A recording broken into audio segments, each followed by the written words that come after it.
বেতশান্তি ঐতিহ্যবাহী কেন্দ্রীয় জামে মসজিদে আশুরা স্মরণে আজকের এই ওয়াজ ও ওয়াজ মাহফিলে মিলাদ মাহফিলে আল্লাহ পাক রব্বুল আলামিন আমাদের গুনাহগারকে আসার জন্য তৌফিক দান করেছেন এবং আপনাদেরকে আল্লাহ পাক রব্বুল আলামিন কবুল করেছেন। আপনারা মসজিদে এসেছেন আজকে আলোচনা শোনার জন্য। আল্লাহ পাক রব্বুল আলামিন আমাদেরকে যে সুযোগটা করে দিয়েছেন সেজন্য আমরা খুশি না বেজার? যেহেতু আমরা খুশি, আল্লাহ এমন একটা সুযোগ আমাদেরকে করে দিয়েছেন, সেজন্য আমরা আওয়াজ করে একবার আল্লাহকে খুশি করার জন্য সবাই একবার আওয়াজ করে বলি আলহামদুলিল্লাহ।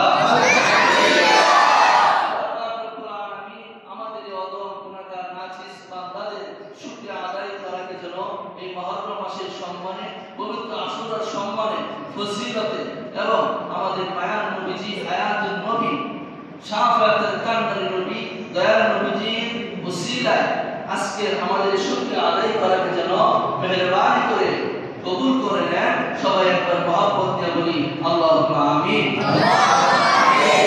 সাথে আমাদের সকলের পক্ষ থেকে অগণিত লক্ষ লক্ষ কোটি কোটি মহব্বত, আদব, তাজিম, সম্মান এবং ভালোবাসা, দুরূদ এবং সালাম আল্লাহ পাক রব্বুল আলামিন যেন মেহেরবানি করে, দয়া করে, মায়া করে সরকার মদিনা দু জাহানের বাদশা নবীজি, উম্মতের কামদানি নবীজি, দয়াল নবীজি, রাহমাতুল লিল আলামিন নবীজি পবিত্র রওজা মুবারকে, রওজা আতহারে সোনার মদিনা আল্লাহ পাক রব্বুল আলামিন যেন মেহেরবানি করে পৌঁছে দেন এবং দয়া করে কবুল করে নেন।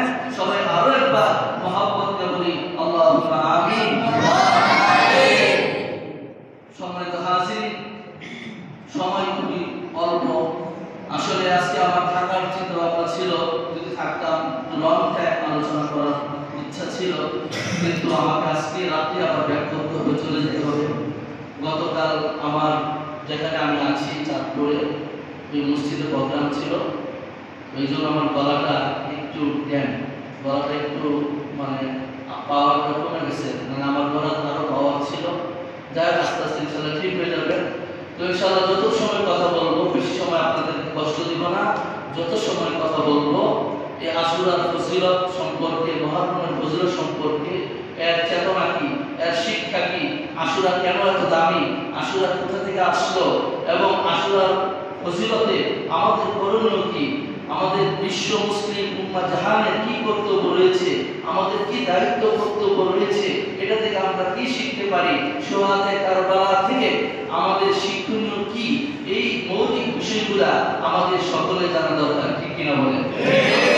মুসলিম হিসাবে আমরা মুসলমান, ইমানদার মুসলমান হিসাবে আমাদের অবশ্যই জানতে হবে যে আহলে বাইত কারা, আমাদের অবশ্যই জানতে হবে আহলে বাইতের প্রতি আমাদের মহব্বত, ভালোবাসা কেমন দেখাতে হবে, কতটুকু দেখাতে হবে এবং কি তাদেরকে ভালোবাসা দেখালে, তাদের প্রতি সম্মান, তাজিম, মহব্বত, ভালোবাসা রাখতে পারলে আমাদের কি লাভ হবে, আমাদের কি উপকার হবে, এই বিষয়গুলো আমরা সঠিকভাবে সকলে জানি না।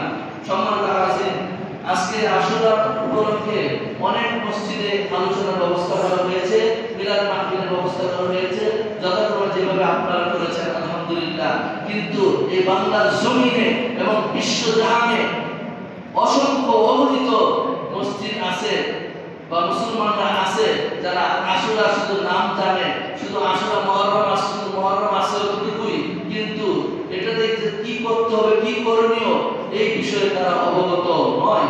আর যদিও অবগত থাকে, তারা বিভিন্ন কারণে এটা তারা উদযাপন করে না বা এটার জন্য এটাকে তারা গুরুত্ব দেয় না। সম্মানিত হাজির, কেন এমনটা হয়? মুসলমানদের